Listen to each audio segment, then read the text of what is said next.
हे बाबा धवळेश्वर महाप्रभु कैलासपति उमापति शिवशंकर महाप्रभु धवळेश्वराय नमः। दीपं यदि परं ब्रह्म दीपं यदि जनार्दनः दीपहरतु मे पापो पूजा दीप नमस्तुते।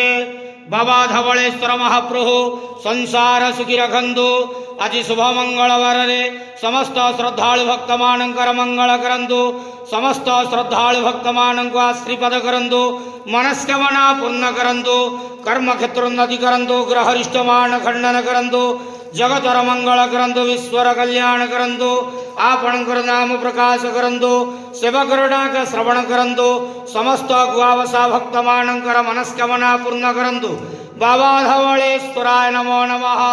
संसार सुखी रखंतु आनंद गेवार हरि बोलो। आज शुभ मंगलवार रे समस्त श्रद्धालु भक्त मानकर मंगल करंतु आनंद गेवार हरि।